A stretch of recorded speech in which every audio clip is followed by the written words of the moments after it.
यहाँ हमारे सामने ये एक इक्वेशन लिखी हुई है कि x में 3 जमा किए जाएं तो 10 आता है। अब हम ये सोचते हैं कि भाई यहाँ ये x क्यों लिखते हैं हम, ये ऐसा क्या इस अंग्रेज़ी के हुरूफ में ऐसी क्या ख़ास बात है कि अलजबरा में घुमा फिरा के ये x आ टपकता है। क्या है ऐसा इस x में, क्यों हम इसे लिखते हैं? इसकी कोई वजह नहीं है, कोई वो नहीं है, इसके पीछे कोई कहानी नहीं है। बात दरअसल ये है कि यहाँ कुछ भी लिखा जा सकता था। हम इसके बजाय अगर एक्स के जगह यहाँ सिर्फ ये खाली जगह बना देते, ये डैश लगा देते, तो भी ये बात सही थी। हम इसकी जगह अगर ये सवालिया निशान लगा देते तो भी कोई मसला नहीं था, तब भी ये बात वैसी ही रहती। इसकी जगह हम ये सितारा लगा देते तब भी ये बात वैसे की वैसी रहती। भाई बस ये एक आदत सी है, और एक्स जो है वो एक बन गया है कि भाई एक कोई अनजान चीज़ की जगह ये लिख दिया जाता है।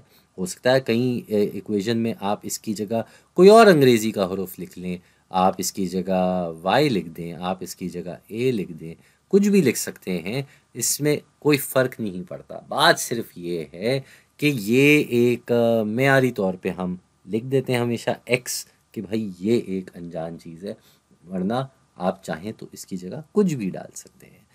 लेकिन बात ये है कि जैसे नंबर हमें याद रह चुके हैं, हमारे दिमाग में हैं, हर जगह बोले जाते हैं, इसी तरीके से अंग्रेज़ी भी जो है वो दुनिया में सबसे ज़्यादा बोली जाने वाली या लिखी जाने वाली ज़बान है, या जानी हुई ज़बान है, जिसकी वजह से हम ये अंग्रेज़ी के हुरूफ अलजबरा में इस्तेमाल करते हैं।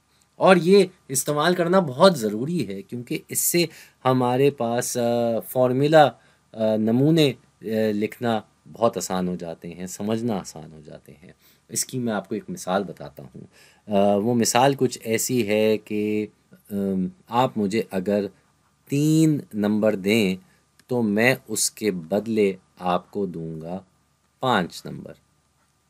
या ये कह लें कि अगर आप मुझे 5 नंबर दें तो मैं उसके बदले आपको दूंगा 7 नंबर। मैं आपको उसके बदले दूंगा 7 नंबर। ठीक इसी तरह अगर आप मुझे 7 नंबर देंगे तो मैं उसके बदले आपको क्या दूंगा? मैं उसके बदले आपको दूंगा 9 नंबर। या कह लें कि अगर आप मुझे देंगे 2.4 नंबर तो मैं इसके बदले आपको दूंगा 4.4 नंबर। तो आप देख रहे हैं यहाँ हो क्या रहा है। मुझे लगता है आपको भी थोड़ी बहुत अंदाज़ा हो रहा होगा, आपको इसके बारे में अंदाज़ा हो रहा होगा कि ये काम हो क्या रहा है यहाँ पे। एक और मिसाल ले लेते हैं। मिसाल के तौर पे आप अगर मुझे दें 6.145 नंबर तो इसके बदले मैं आपको क्या दूंगा? बताइए, सोचिए। ये सब देखते हुए क्या लग रहा है आपको? जी, इसके बदले मैं आपको दूंगा 8.145 नंबर। तो यहाँ जो ये सारी कहानी चल रही है, इससे क्या नमूना हमारे सामने आ रहा है? इससे ये नमूना हमारे सामने आ रहा है कि जो भी आप मुझे नंबर देंगे मैं उसमें 2 नंबर जमा करके आपको दे दूंगा। ऐसा है कि नहीं? बिल्कुल ऐसा ही है। तो ये जो कहानी यहाँ बन रही है, ये जो नमूना बन रहा है, इसको हम ऐसे अंग्रेज़ी के हुर्फ के ज़रिए बता सकते हैं कि एक्स वो है जो आप मुझे दे रहे हैं और वाई वो है जो मैं आपको दे रहा हूँ।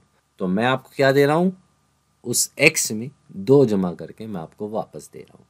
तो उम्मीद करता हूँ इसके ज़रिए आपको थोड़ा बहुत समझ में आ गया होगा कि हम क्यों और किस तरीके से ये हुरूफ इस्तेमाल करते हैं। ये हुरूफ महज एक अनजान मिक़दार की नुमाइंदगी करने के लिए होते हैं। इसका ऐसा बिल्कुल मतलब नहीं कि इसकी जगह कुछ और इस्तेमाल नहीं किया जाता। बस ये मेयार के तौर पे हम आदतन एक्स, वाई, ए या बी ये अंग्रेज़ी के हुरूफ आम तौर पे इस्तेमाल करते हैं। आपका अगर हुरूफ से बहुत ज़्यादा कोई इख्तिलाफ़ है तो आप कुछ और इस्तेमाल कर लें, इसमें कोई हर्ज नहीं है।